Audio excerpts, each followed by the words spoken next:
TCL 12/2012 yang telah kami bacakan dalam persidangan yang mulia ini pada hari Senin tanggal 10 Juni 2013 dan dilanjutkan pada hari Selasa 11 Juni 2013.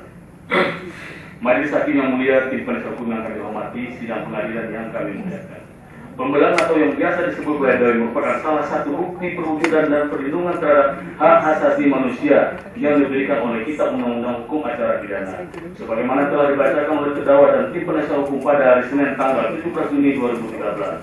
Kesempatan diberikan kepada terdakwa dan tim penasihat hukum untuk menyampaikan pledoi tersebut semakin memperjelas bahwa dalam persidangan yang mulia ini telah menjamin dan melindungi hak dan martabat manusia untuk mendapat perlindungan dan pelayanan hukum yang sempurna sesuai dengan asas equality before the law yang dianut oleh Tuhan. Oleh karenanya, kami pun tidak dapat mengerti dan memahami banyak sekali statement yang diungkapkan oleh terdakwa maupun penasihat hukum dalam persidangan yang mulia ini yang mengekspresikan adanya rekayasa dan penerimaan dalam penanganan perkara ini. Penggunaan kata-kata rekayasa maupun dolim oleh terdakwa maupun penasihat hukum semestinya tidak untuk maksud-maksud yang menyesatkan proses peradilan ini. Untuk itu semestinya pula memahami makna dari kata rekayasa dan dolim secara benar dan berdasarkan kaidah ilmu bahasa yang benar. Secara lesikal, kata rekayasa bermakna penerapan kaidah-kaidah ilmu dalam pelaksanaan seperti perancangan, pembuatan konstruksi serta pengoperasian kerangka, peralatan dan sistem yang ekonomis dan efisien. Tim penyusun Kamus Pusat Pembinaan dan Pengembangan Bahasa Kamus Besar Bahasa Indonesia cetakan ke-3 penerbit Balai Pustaka tahun 1990 tahun halaman 737.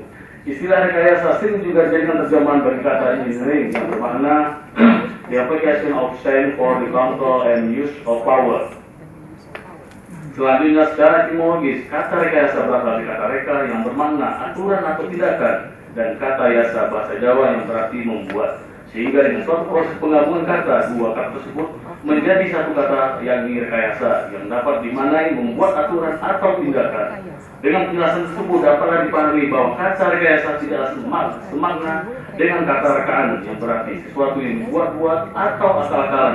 Karangan tim penyusun Kamus Pusat Pembinaan dan Pengembangan Bahasa Kamus Besar Bahasa Indonesia cetakan ke-3 penerbit Balai Pustaka tahun 1990 halaman 737.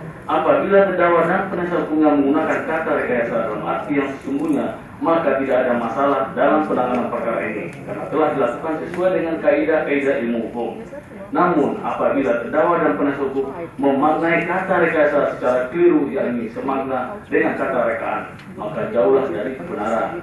Terdakwa dan penasihat hukum semestinya memahami dan mengimani bahwa setiap fakta atas suatu peristiwa dalam sejarah manusia dan kemanusiaan sesungguhnya akan tetap ada dan tersimpan dalam sanubari pelakunya dan tercatat dalam buku amal perbuatan yang akan dibuka seterusnya dalam pengadilan akbar yang akhirat kelak. Namun terkadang perbuatan jahat yang tersimpan apa-apa tersebut sewaktu-waktu akan muncul di kehidupan nyata sesuai sunatullah berupa kaidah hukum sebab akibat. Sunatullah sebagai hukum Tuhan yang di dunia yang berlaku secara alamiah pun tidak mengembalikan perkara yang melilit terdakwa sebagai satu fakta peristiwa pidana yang tersimpan dapat dibuka kapan saja tergantung pada kehendaknya. Fakta-fakta dalam perkara ini bukanlah fakta yang baru dibuat atau rekaan karena suatu sebab tertentu, tetapi fakta tetaplah akan menjadi fakta, sedangkan terungkapnya fakta dapat disebabkan oleh berbagai sebab. Dengan demikian, munculnya perkara atas nama terdakwa Kuku Kertaspari SD bin Hasanuddin bukanlah suatu rekaan, namun secara alamiah muncul berdasarkan hukum sebab akibat. Oleh karena itu, muncul atau tidaknya fakta suatu peristiwa pidana ke permukaan sesungguhnya tidak mempengaruhi ada atau tidaknya suatu fakta. Amat keliru dan menyesatkan pernyataan terdakwa yang mengkhawatirkan institusi kejaksaan sebagai garda terdepan dalam penegakan hukum bisa diperalat untuk dijadikan alat balas dendam. Berdasarkan penjelasan tersebut, tiadalah kedoliman terhadap diri terdakwa karena paksalah yang berbicara. Kata dolim secara umum dapat dimaknai menempatkan sesuatu tidak pada tempatnya. Maka ketika seseorang duduk di atas meja dikatakan orang tersebut dolim karena meja bukanlah tempat duduk. Dan terdakwa duduk persidangan di depan persidangan ini bukanlah sesuatu yang salah atau keliru. Karena fakta-fakta yang memang mengharuskan terdakwa duduk di hadapan persidangan ini. Dengan demikian jauhlah sangkaan terdakwa bahwa persidangan ini telah dilindungi dirinya. Majelis Hakim yang mulia, tim penasihat hukum yang kami hormati, sidang pengadilan yang kami muliakan. Di akhir zaman ini banyak orang mengaku sebagai orang suci, tiada celah dan kesalahan.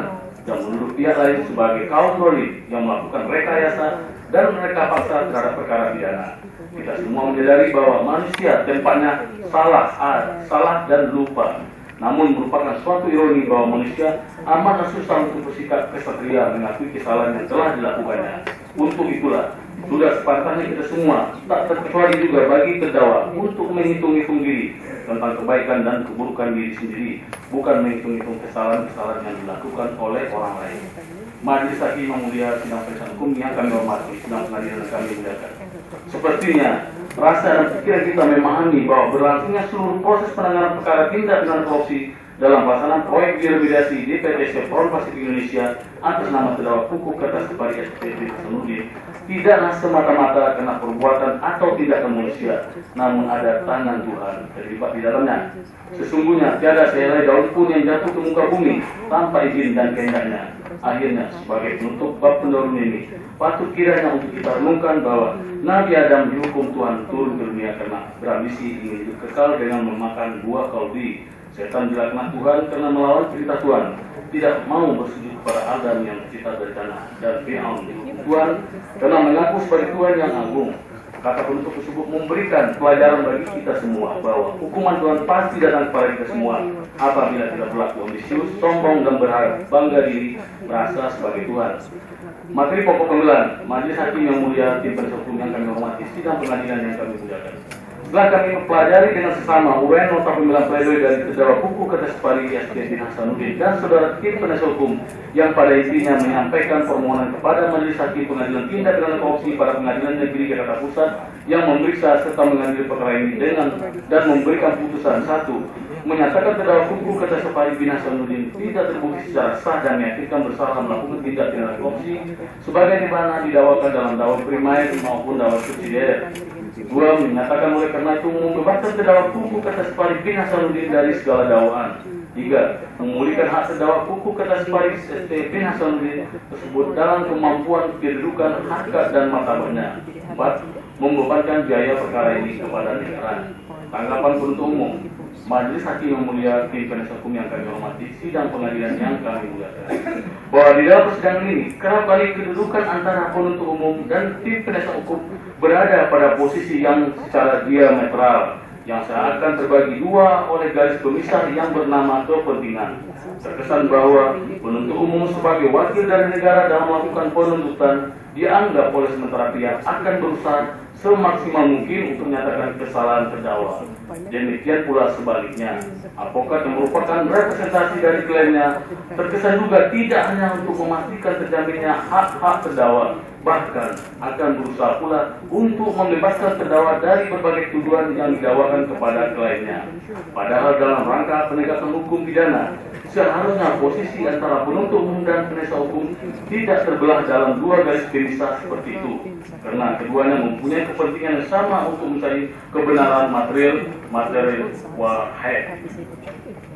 Meminjam pendapat Sadito Raharjo bahwa di antara penegak hukum haruslah membangun corporate culture dan menjadi peserta aktif untuk memenangkan kepentingan yang lebih besar yang bernama mensejahterakan dan memberikan keadilan kepada rakyat.